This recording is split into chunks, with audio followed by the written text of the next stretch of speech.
అట్లాగే మీ అందరికి కూడా నూతన సంవత్సర శుభాకాంక్షలతో పాటు సంక్రాంతి శుభాకాంక్షలు కూడా ముందుగానే మీ అందరికీ తెలియజేస్తా ఉన్నాను. ఈరోజు ఈ కార్యక్రమం పేదవాళ్ళకి, ముఖ్యంగా ఇల్లు లేనటువంటి నిరుపేదలకి ఆత్మగౌరవంతో బతకటానికి ఇందిరమ్మ ప్రభుత్వం మొదలుపెట్టినటువంటి ఇందిరమ్మ ఇళ్ళని, అట్లాగే ఇల్లు కట్టుకోవటానికి స్థలాలు కూడా లేనటువంటి పేదవాళ్ళకి స్థలాలు కూడా ఇచ్చేటువంటి కార్యక్రమాన్ని ఇక్కడ ఏర్పాటు చేసి ఈ కార్యక్రమానికి మా అందరినీ ఇక్కడికి ఆహ్వానించినందుకు రాజ్ ఠాకూర్ గారికి నేను ప్రత్యేకంగా ధన్యవాదాలు తెలియజేస్తా ఉన్నాను. ఈ నూతన సంవత్సర సందర్భంగా మీ అందరితో కలిసేటువంటి అవకాశం, మీ అందరితో మాట్లాడేటువంటి అవకాశం, ఈ ప్రజాప్రభుత్వం ప్రజల కోసం చేసేటువంటి కార్యక్రమాలను మీ ద్వారా రాష్ట్ర ప్రజలకి తెలియజెప్పే అవకాశం కూడా ఈరోజు వారు మా అందరికీ ఇక్కడ ఈ సభ ఏర్పాటు చేసి కలిగించారు. వాస్తవంగా ఈ కార్యక్రమానికి నేను వచ్చేది లేదు. రాజ్ ఠాకూర్ గారు గంటకు ఒకసారి ఫోన్ చేసి కేంద్ర ప్రభుత్వం ప్రీ బడ్జెట్ మీటింగ్ ఏర్పాట్లు ఢిల్లీలో ఏర్పాటు చేసి అన్ని రాష్ట్రాల ఆర్థిక శాఖలు చూస్తున్నటువంటి మంత్రులందరినీ పిలిస్తే ఆ సమావేశానికి వెళ్ళాను. రాత్రి 10 గంటల వరకు అక్కడే ఉన్నాం. రాజ్ ఠాకూర్ గారు అన్నా వస్తారా రారా, మేము పెద్ద ఎత్తున కార్యక్రమాన్ని ఏర్పాటు చేసుకున్నా, మీరు వస్తున్నారని చెప్పాం, తప్పనిసరిగా రావాల్సిందే అని చెప్పి ఇందా శ్రీధర్ బాబు గారు చెప్పారే, రాజ్ ఠాకూర్ గారు ఒక పని పట్టుకుంటే అది పూర్తయ్యేంత వరకు వదిలిపెట్టినటువంటి నాయకుడు అని చెప్పడం కోసమే నేను ఈ కార్యక్రమాన్ని ఉదాహరణగా చెప్తా ఉన్నాను. రాజ్ ఠాకూర్ గారు నాకు విద్యార్థి దశ నుంచే తెలుసు. 1990 నుంచి వారు ఎన్ఎస్యూలో యూత్ కాంగ్రెస్లో పనిచేసే రోజు నుంచే మా అందరికీ సుపరిచితులు. కాంగ్రెస్ భావజాలం పేద ప్రజలకు ఏదో చేయాలనేటువంటి తపన ఆనాటి విద్యార్థి నాయకుడి నుంచి పరిణితి చెందుతూ ఈరోజు మీ అందరి చేత ఎన్నుకోబడినటువంటి ఒక శాసనసభ్యుడిగా పరిపక్వత కలిగిన నాయకుడిగా ఎదిగి ఈరోజు రామగుండం శాసనసభ నియోజకవర్గం కోసం నిత్యం పనిచేసేటువంటి నాయకుడిని చూస్తూ ఉన్నాను. ఈరోజు ఆయన అడిగినటువంటి కార్యక్రమాలు చూస్తూ ఉంటే అటువంటి ప్రజాప్రతినిధిని ఎన్నుకున్నందుకు మీ అందరికి కూడా ముందుగా నా హృదయపూర్వకమైనటువంటి అభినందనలు తెలియజేస్తా ఉన్నాను. ప్రజాప్రతినిధి అంటే శాసనసభ సభ్యత్వం ఒక హోదాలాగా లేక దాన్ని అడ్డం పెట్టుకొని ఒక విలాసవంతమైనటువంటి జీవితం గడపటం కాదు. ఆ శాసనసభ నియోజకవర్గంలో ఉన్నటువంటి లక్షలాది మంది ప్రజానికం వారి అవసరాలు తీర్చుకోవటం కోసం మాకై మేము రాజధాని దాకా చట్టసభల దాకా వెళ్ళలేము. మా అందరి తరఫున మీరు ప్రాతినిధ్యం వహించి మా గొంతుకై మా అవసరాలు తీర్చడం కోసం ప్రభుత్వంతో మాట్లాడి తీసుకొని రావాల్సిందిగా ఒక ప్రజాప్రతినిధిని పంపిస్తాం. ఆ పంపించినటువంటి ప్రజాప్రతినిధి ప్రజల అవసరాలని, ప్రజల సంక్షేమాన్ని దృష్టిలో పెట్టుకొని వారు గొంతుగా అటు శాసనసభలో కానీ ప్రభుత్వం దగ్గర కానీ నిత్యం వినిపిస్తూ ఆ అవసరాలను తీర్చడం కోసం పనిచేసేటువంటి ప్రజాప్రతినిధి దొరకటం ఆ శాసనసభ నియోజకవర్గ ప్రజలందరూ అదృష్టంగా కూడా నేను చూస్తాను. ఆ కోవకు చెందినటువంటి రాజ్ ఠాకూర్ నన్నే కాదు ఇక్కడ ఉన్నటువంటి శ్రీధర్ బాబు గారిని కానీ, లేకపోతే రాష్ట్ర ముఖ్యమంత్రి రేవంత్ రెడ్డి గారిని కానీ, లేకపోతే శ్రీనివాసరెడ్డి గారిని కానీ, లక్ష్మణ్ కుమార్ గారికి కానీ, లేకపోతే కొండా సురేఖ గారిని కానీ, లేకపోతే రాష్ట్రంలో ఉన్నటువంటి యావత్ మంత్రులందరినీ ఈ నియోజకవర్గం కోసం కావలసిన పనులపైన ఒత్తిడి తెస్తూ ఊపిరాడనేయకుండా మా అందరి దగ్గర పనిచేపిస్తూ ఉంటాడు. అందుకే ఈరోజు మేమందరం ఇక్కడికి రావాల్సినటువంటి పరిస్థితి ఏర్పడింది. రాజ్ ఠాకూర్ గారు మరి తీసుకునేటువంటి కార్యక్రమాలు ఇవాళ పేదవాళ్ళ ఇళ్ల కోసం ఒక మంచి కార్యక్రమాన్ని తీసుకున్నారు.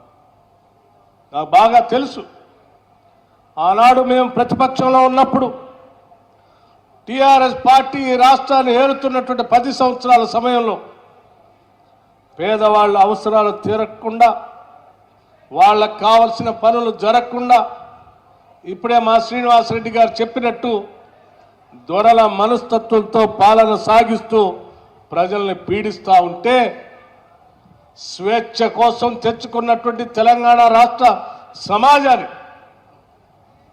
సమసమాజ నిర్మాణం కోసం ప్రత్యేక తెలంగాణ రాష్ట్రం వస్తే వచ్చేటువంటి వనరులు, అవకాశాలు, ఉద్యోగాలు, ఆత్మగౌరవం కోసం ఆ తెలంగాణ ఇచ్చినటువంటి కాంగ్రెస్ పార్టీ సంబంధించిన సిఎల్పి నాయకుడిగా నేను ఆదిలాబాద్ నుంచి ఖమ్మం వరకు పీపుల్స్ మార్చ్ అని పాదయాత్ర చేస్తూ పోతా ఉంటే నా వెన్నంటి ఉండి మంచిర్యాల దగ్గర నుంచి మొదలుపెట్టి ఈ రామగుండం శాసనసభ నియోజకవర్గంలో కూడా వేల అడుగులు నాతో పాటు నడిచి ఈ ప్రాంత ప్రజల అవసరాలు తీర్చాలని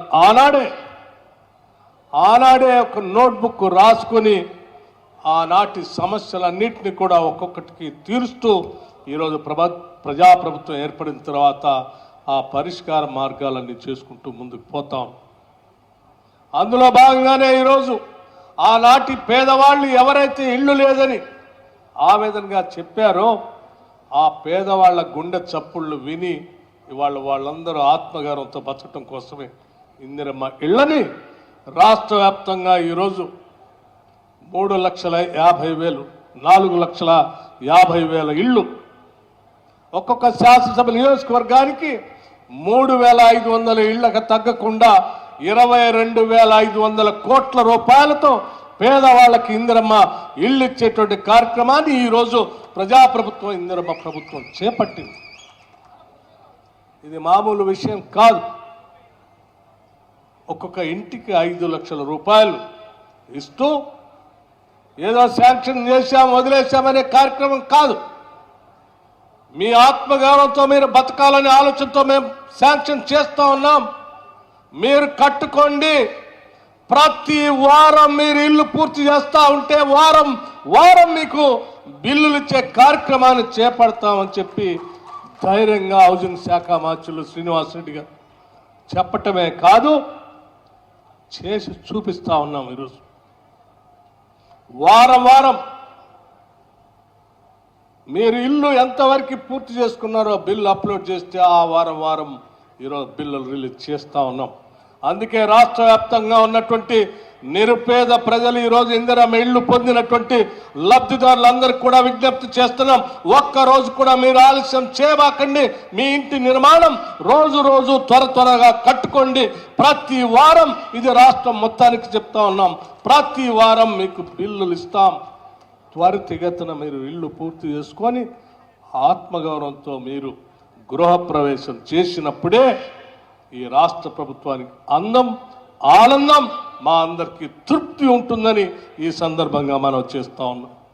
మీరు పాలు పొంగిచ్చి ఆ శాసనసభలో ఉన్నటువంటి మీ ప్రజాప్రతినిధిని పిలుచుకొని ఆ గ్రామం అంతా కూడా ఒక పేదవాడి కళ ఈరోజు నిజమైనందుకు పండగ చేసుకుంటా ఉంటే ఆ పండగ చూడాలనేదే ఈ కాంగ్రెస్ ప్రభుత్వం యొక్క లక్ష్యమని కూడా ఈ సందర్భంగా మనం చేస్తూ ఉన్నాం.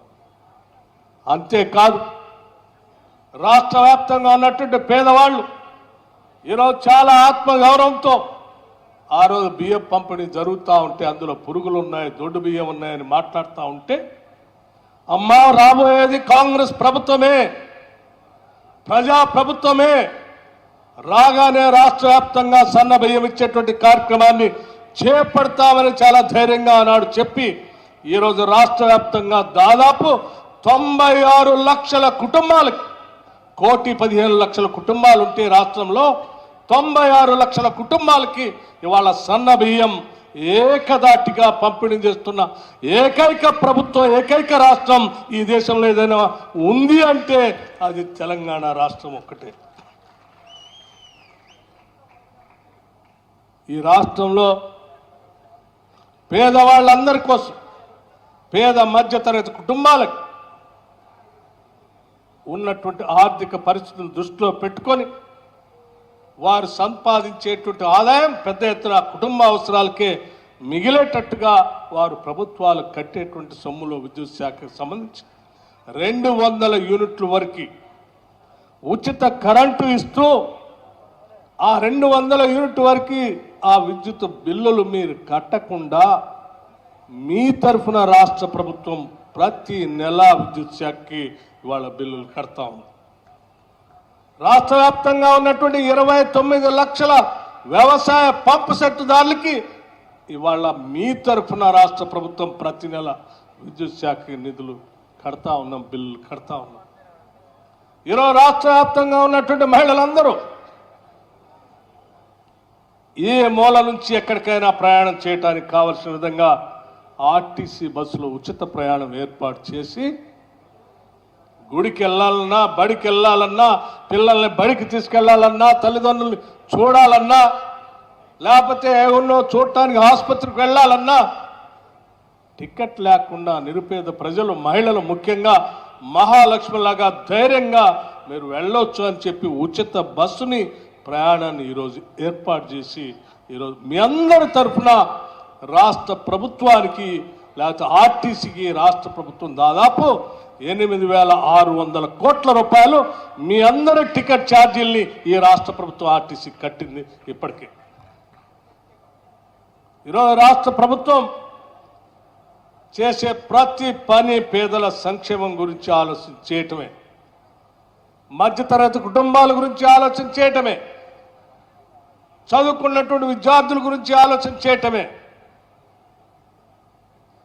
వృద్ధులు వికలాంగులు వితాంతుల గురించి ఆలోచన చేయటమే తప్ప ఆనాటి పాలకుల్లాగా ఈ రాష్ట్రాన్ని దోపిడీ చేసి అప్పులు పాలు చేసేటువంటి ఆలోచన ఈ ప్రభుత్వానికి లేదు. రూపాయి పోగేసి ఈ రాష్ట్రంలో ఉన్నటువంటి ప్రజానికం పెద్ద ఎత్తున అభివృద్ధి చెంది ప్రపంచ దేశాలతో ఈ రాష్ట్రం పోటీపడే స్థాయిలో తెలంగాణ రాష్ట్రాన్ని తీసుకొని పోవాలనేటువంటి ఆలోచనతోనే ఈ రాష్ట్ర ముఖ్యమంత్రి రేవంత్ రెడ్డి గారి నాయకత్వంలో ఇందిరమ్మ ప్రభుత్వం ప్రజాప్రభుత్వం ఈ మధ్యనే ఒక గ్లోబల్ సమ్మిట్ ఏర్పాటు చేశాం. 2047 కల్లా $3 ట్రిలియన్ ఎకానమీతో ఈ రాష్ట్రం పెద్ద ఎత్తున ఎదిగి ప్రపంచంతో పోటీపడే స్థాయిలో తెలంగాణ రాష్ట్రాన్ని ముందుకు తీసుకొని పోవాలనే ఆలోచనతో ముందుకు పోతాం. ఏ పని చేసినా తీసుకున్న పని వల్ల ఈ రాష్ట్రంలో ఉన్న ప్రజలకి ఎంత పెద్ద ఎత్తున ఉపయోగపడుతుందో ఆలోచన చేసి ఆ నిర్ణయాన్ని తీసుకుంటున్నాం తప్ప వేరే రకమైనటువంటి ఆలోచన చేయట్లేదు. ఈ ప్రాంతం వరకు వస్తే ఆనాటి ఇందిరమ్మ ఇళ్లతో పాటు పేదవాళ్ళ సమస్యలతో పాటు ఇక్కడ ఉన్నటువంటి రైతాంగ సోదరులు ఒక విషయం చెప్పారు. ఈ ప్రాంతంలో పర్యటన చేసినప్పుడు ప్రతి సందర్భంలో చాలామంది అనేక రకాలైనటువంటి మాటలు చెప్పి వెళ్తా ఉన్నారు. పాలకుర్తి లిఫ్ట్ ఇరిగేషన్ సంబంధించి మాకు పెద్ద ఎత్తున ఈ ప్రాంత ప్రజలు కోరుకుంటున్నారు, కానీ కావట్లేదని అంటే ఆ పాలకుర్తి మండలం ఆ పరిసర ప్రాంతాల్లో నడుస్తూ మాట ఇచ్చాం. తప్పనిసరిగా వచ్చేది ఇందిరమ్మ ప్రభుత్వమే పాలకుర్తి లిఫ్ట్ ఇరిగేషన్ని చేపడతాం, ఇక్కడ నీళ్లు పారిస్తామని చెప్పాం. అంత గ్రామం పాలకుర్తి మండలాలకు సంబంధించి పెద్ద ఎత్తున కార్యకలాపాలు చేపడతామని చెప్పాం. ఆనాడు ఈ ప్రాంతంలో నడుస్తూ ఉంటే ఇక్కడి నుంచి ఉన్నటువంటి ప్రజానికం ఓ మాట అడిగారు. ఏనాడో ఈ ప్రాంతంలో ఆనాటి నిజాం సర్కార్ పెట్టినటువంటి థర్మల్ పవర్ ప్రాజెక్ట్ దాని వయసు అయిపోయి ప్రొడక్షన్ ఆగిపోయి ఆపేయాల్సిన దుస్థితి ఏర్పడింది. మాకు ఈ ప్రాజెక్టుకి భావోద్రేకాలతో కూడినటువంటి సంబంధం ఉంది. ఈ ప్రాంతంలో ఉన్నటువంటి ప్రజలకు ఉద్యోగ అవకాశాలు దొరికేటువంటి పరిస్థితి కూడా ఉంది. తప్పనిసరిగా మాకు ఇక్కడ మరొక థర్మల్ పవర్ ప్రాజెక్ట్ పెట్టించాలి, రావాలి. దానికోసం మేము ఎంత దూరమైనా నడుస్తామని చెప్పి నాతో పాటు నడిచిన అనేక మంది ఆ రోజు ఆ థర్మల్ పవర్ ప్రాజెక్ట్ కోసం అడిగారు. రాజ్ ఠాకూర్ గారు ఆనాడే ప్రాంత ప్రజలకి మాటిచ్చాడు. రాబోయేది కాంగ్రెస్ ప్రభుత్వం వచ్చిన తర్వాత తప్పనిసరిగా ఈ ప్రాంతంలో 800 మెగావాట్లు సంబంధించినటువంటి రామగుండం ప్రాజెక్టును తీసుకొస్తామని ఆయన మాటిచ్చాడు. ఆయన మాట ప్రకారం మీరందరూ దీవించారు. ఆయన శాసనసభ్యుడిగా గెలిపించి పంపించారు. శ్రీధర్ బాబు గారు ఈ ప్రాంత మంత్రిగా మీ అందరి బాధ్యతలు తీసుకొని తప్పనిసరిగా ఈ ప్రాంతానికి 800 మెగావాట్స్ పవర్ ప్రాజెక్ట్ ఇవ్వాల్సిందే మా ప్రాంత ప్రజల చిరకాల వాంఛ అని చెప్పి క్యాబినెట్లో కూడా మాట్లాడి ఆ క్యాబినెట్లో కూడా 800 మెగావాట్స్ పవర్ ప్రాజెక్టు సంబంధించి క్లియర్ చేసినటువంటి విషయం కూడా ఈ సందర్భంగా మీ అందరికీ మనం చేస్తాం. తప్పనిసరిగా కొద్ది రోజుల్లోనే తిరిగి మళ్ళీ వస్తాం. 800 మెగావాట్ సంబంధించిన పవర్ ప్రాజెక్టుకి శాంక్షన్ చేసిన తర్వాత మళ్ళీ ఇక్కడికి వచ్చి దాని ప్రకటన కూడా చేస్తాం. ఇప్పటికే క్యాబినెట్ అప్రూవల్ అయింది. విధి విధానాలకు సంబంధించినటువంటి కార్యకలాపాలు పూర్తయిన తర్వాత తప్పనిసరిగా ఇక్కడికి వచ్చి ప్రకటన చేస్తామని కూడా మీ అందరికీ మనం చేస్తాం. మిత్రులారా, ఒక్కసారి ఆలోచించేయండి. ఏ ప్రభుత్వం అయినా ఏ పాలకులైనా ప్రజలకు ఉపయోగపడేటువంటి కార్యకలాపాలు చేయాలి. కేవలం భావోద్రేకాలను రెచ్చగొడుతూ వారి రాజకీయ అవసరాల కోసం వాడుకునేటువంటి పనులు కాదు చేయాలి. నేను అడుగుతా ఉన్నాను, ఈ ప్రాంత ప్రజలందరికీ కూడా ఒకటి గుర్తు కూడా చేయదలుచుకున్నాను. ఈ ప్రాంతంలో ఉన్నటువంటి ప్రజానికానికి ఉద్యోగ అవకాశాలు దొరుకుతూ ఉన్నాయన్నా, లేకపోతే ఈ ప్రాంత ప్రజలకి జీవన స్థితిగతులు మెరుగుపడతాయన్నా ఈ ప్రాంతంలో వచ్చినటువంటి పరిశ్రమలో, ప్రాజెక్టులో, లేకపోతే ఇతర కార్యకలాపాల వల్ల జరుగుతున్నాయి తప్ప మిగతా ఇటువంటి విషయాలు ఏమీ లేవు. ఈ రామగుండం పరిసర ప్రాంతాల్లో ఉన్నటువంటి అనేక ప్రాజెక్టు ఇవాళ సింగరేణి కాలనీకి సంబంధించినటువంటి బొగ్గుబాయిలు కానీ, ఎన్టీపీసీ కానీ, లేకపోతే రామగుండం ఫెర్టిలైజర్స్ కార్పొరేషన్ లిమిటెడ్ కానీ, లేకపోతే అల్ట్రాటెక్ సిమెంట్ ఫ్యాక్టరీ కానీ, లేకపోతే రేపు పెట్టబోయేటువంటి 800 థర్మల్ పవర్ ప్రాజెక్టు కానీ, లేకపోతే ఈ పరిసర ప్రాంతాల్లో కట్టిన శ్రీపాద ఎల్లంపల్లి ప్రాజెక్టు కానీ, ఇవన్నీ ప్రాంత ప్రజలందరికీ పెద్ద ఎత్తున ఉపయోగపడినటువంటి ప్రాజెక్ట్. నేను అడుగుతా ఉన్నాను, మన రాష్ట్రం వస్తే సంపద ఉంటుంది, వనరులు ఉంటాయి, పెద్ద ఎత్తున ఈ ప్రాంత అభివృద్ధి చేసుకోవడానికి కావాల్సినటువంటి నిధులు ఉంటాయి, పెద్ద ఎత్తున చేసుకుందామని చెప్పారు. నేను అడుగుతా ఉన్నాను, నేను చెప్పినటువంటి ఈ ప్రాజెక్టులు కాక వేరే ప్రాజెక్టులు ఏం లేవు ఇక్కడ. మరి ఈ ప్రాజెక్టులో నేను చెప్పిన ప్రతి ప్రాజెక్ట్ ఆనాటి కాంగ్రెస్ ప్రభుత్వాలు తీసుకొచ్చినాయి తప్ప 10 ఏళ్లు పాలించినటువంటి టీఆర్ఎస్ పార్టీ సంబంధించినటువంటి ప్రభుత్వం ఈ ప్రాంతంలో ఒక్క ప్రాజెక్టు కూడా తీసుకొని రాలేదు. మరి ఏ ప్రాజెక్టు తీసుకొని రాకపోతే జీవన స్థితిగతులు ఎలా మెరుగుపడతాయి, ఎలా ఉద్యోగ అవకాశాలు వస్తాయి అంటే ఏమీ లేదు. అందుకే మేము మా పాలన కానీ మా ఆలోచన కానీ చాలా స్పష్టంగా ఉంటాం. ఆ ప్రాంతానికి కావలసినటువంటి నిధులు, నీళ్లు, వనరులు, వాటితో అక్కడ రావాల్సిన ప్రాజెక్టులతో పాటు అవన్నీ చేస్తూ ఆ ప్రాంతంలో ఉన్నటువంటి మిగతా ప్రజలకు కావాల్సిన ఆ సోషల్ రెస్పాన్సిబిలిటీతో కూడినటువంటి మినిమం నెసెసిటీస్ లైక్ ఇళ్ళు కానీ, పెన్షన్ కానీ, ఇవన్నీ చేస్తూనే ఈ అభివృద్ధి కార్యక్రమాలన్నీ చేసుకుంటూ ముందుకు పోతా ఉన్నాం. కాబట్టి ఈ ప్రాంతం అభివృద్ధి చెందింది. భవిష్యత్తులో కూడా తప్పనిసరిగా ఇవన్నీ చేస్తామని మీ అందరికీ ఒక మాట చెప్తూ, రాష్ట్రానికి సంబంధించిన మరొక మాట కూడా నేను చెప్పదలుచుకున్నాను. సింగరేణి కాలనీస్ ఈ పరిసర ప్రాంతాల్లో ఉన్నటువంటి పెద్ద ఎత్తున కార్మిక సోదరులు ఉన్నారు. సింగరేణి కాలనీస్ అనేది రాష్ట్రానికి సంబంధించిన అతిపెద్ద ప్రభుత్వ రంగ సంస్థ. ఆ సంస్థలో దాదాపు డైరెక్ట్గా నేరుగా ఒక 45,000 మంది రెగ్యులర్ ఎంప్లాయీస్, ఇంకో 35-40,000 మంది అవుట్సోర్సింగ్ ఎంప్లాయీస్. ఇన్ని కుటుంబాలు, దాదాపు 85,000-90,000 కుటుంబాలు దీనిపైన ఆధారపడి బతుకుతా ఉన్నాయి. అటువంటి సింగరేణి కాలనీకి సంబంధించిన ప్రభుత్వ రంగ సంస్థని కాపాడుకోవటం మనందరి బాధ్యత. భవిష్యత్ తరాలకి సింగరేణి కాలనీస్ని ఇంకా పెద్ద ఎత్తున అందించాల్సినటువంటి బాధ్యత కూడా మనపైనే ఉంది. అందుకే సింగరేణి కాలనీకి సంబంధించి 100 ఏళ్లు పైబడి చరిత్ర కలిగినటువంటి మైనింగ్లో ఉన్నటువంటి ఎక్స్పర్టైజ్ని దృష్టిలో పెట్టుకొని ఈరోజు ప్రపంచీకరణ జరుగుతున్నటువంటి సందర్భంలో మైనింగ్ అనేది కేవలం బొగ్గుకే కాదు, బొగ్గు తవ్వటం అనేది ఒక మైనింగ్ యాక్టివిటీ. మీకున్నటువంటి ఎక్స్పర్టైజ్ బహుశా ఈ రాష్ట్రంలో, ఈ దేశంలో ఎవరికి లేదు. కాబట్టి మీ ఎక్స్పర్టైజ్ వాడుకొని ఈరోజు గ్లోబలైజేషన్ జరుగుతూ ఉంది. కేంద్ర ప్రభుత్వం పెద్ద ఎత్తున ఈరోజు అన్నిటిని ఓపెన్ చేసి అన్ని సంస్థల్ని అనేక ప్రాంతాలకు పంపిస్తూ ఉన్నారు. ప్రభుత్వ రంగ సంస్థల్ని.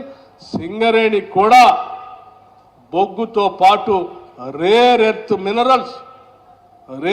మినరల్స్లో కూడా మైనింగ్లోకి వెళ్ళాలని చెప్పేటువంటి ఆలోచనని ఈ రాష్ట్ర ప్రభుత్వం వారి దృష్టికి తీసుకొచ్చింది. బోర్డులో వాళ్ళు విరివిగా చర్చించి అనేక నిర్ణయాలు చేస్తూ ఉన్నారు. వాటి ద్వారా భవిష్యత్తులో మైనింగ్ యాక్టివిటీస్ పెరిగి ఉద్యోగ అవకాశాలు కూడా పెద్ద ఎత్తున పెరుగుతాయి, ఆదాయ మార్గాలు కూడా పెరుగుతాయి అనేటువంటి ఆలోచనతో సింగరేణిని ముందుకు తీసుకెళ్తా ఉన్నాం. అక్కడ పనిచేసేటువంటి కార్మికులకి ప్రమాదవశాత్తు ఏదైనా జరిగితే ఇబ్బంది పడకూడదు ఆ కుటుంబం అని చెప్పి ఇప్పటికే రాష్ట్ర ప్రభుత్వం సింగరేణి కాలనీస్లో పనిచేస్తున్న కార్మికులకి ₹1 కోటి ప్రమాద భీమాని కూడా ప్రకటించినటువంటి విషయం మీ అందరికీ తెలిసింది. ఇది ఇందిరమ్మ ప్రభుత్వం వచ్చిన తర్వాతనే 1 crore యాక్సిడెంట్ ఇన్సూరెన్స్ చేసినటువంటి ప్రభుత్వం బహుశా దేశంలో ఎవరు లేదు. సింగరేణి కాలనీస్ ముందుగా మొదలుపెట్టింది. అట్లాగే ఈరోజు సింగరేణి కాలనీస్తో పాటు విద్యుత్ ఎనర్జీ శాఖలో ఉన్నటువంటి జెన్కోలో ఉన్నటువంటి ఉద్యోగస్తులకి, ఎస్పీడీసీలో ఉన్నటువంటి ఉద్యోగస్తులకు, ఎన్పీడీసీలో ఉన్నటువంటి ఉద్యోగస్తులకి, అన్ని విద్యుత్ సంస్థల సంబంధించిన శాఖల్లో ఉన్నటువంటి వాళ్ళందరికీ కూడా ఇటువంటి ఇన్సూరెన్స్ కార్యక్రమాన్ని ఇప్పటికే చేశాం. భవిష్యత్తులో కూడా రాష్ట్రంలో ఉన్నటువంటి రాష్ట్ర ప్రభుత్వంలో పనిచేస్తున్నటువంటి ప్రభుత్వ ఉద్యోగస్తులు 5,14,000 రెగ్యులర్ ఎంప్లాయీస్ కూడా ఈ నెలలోనే ₹1 కోటి ఇన్సూరెన్స్ కార్యక్రమాన్ని రాష్ట్ర ప్రభుత్వం చేయబోతుందని కూడా ఈ సందర్భంగా మీ ద్వారా ఈ ప్రాంతం నుంచి రాష్ట్రంలో పనిచేస్తున్న ఉద్యోగస్తులందరికీ తెలియజేస్తా ఉన్నాం. మిత్రులారా, ఈ పరిసర ప్రాంతానికి సంబంధించి సింగరేణి కాలనీస్ నుంచి ఇక్కడ కావాల్సిన షాపింగ్ కాంప్లెక్స్ కానీ, సమ్మక్క టెంపుల్ కానీ, లేకపోతే ముస్లిం గ్రేవ్యార్డ్ కానీ, జనగాం రోడ్స్ కానీ, స్టేడియం సంబంధించిన పనులు కానీ, పార్కెట్ మెడికల్ కళాశాల దగ్గర కానీ రోడ్స్ వైడనింగ్ సంబంధించినటువంటి కార్యకలాపాలకి కావలసిన విధంగా నిధులు వెచ్చించడానికి ఈ ప్రభుత్వం సిద్ధంగా ఉంది. తప్పనిసరిగా సోషల్ రెస్పాన్సిబిలిటీ నుంచో లేకపోతే డిఎంఎఫ్టీ ఫండ్స్ నుంచే తప్పనిసరిగా చేస్తామని కూడా ఈ సందర్భంగా మనం చేస్తా ఉన్నాం. ఈ ప్రాంతంలో పనిచేస్తున్నటువంటి సింగరేణి కార్మికులకు సంబంధించిన అనేక సమస్యలు ఉన్నాయి. ఈ ప్రాంతంలో ఉన్నటువంటి యూనియన్స్ కానీ, లేకపోతే మంత్రివర్యులు శ్రీధర్ బాబు గారు, లక్ష్మణ్ కుమార్ గారు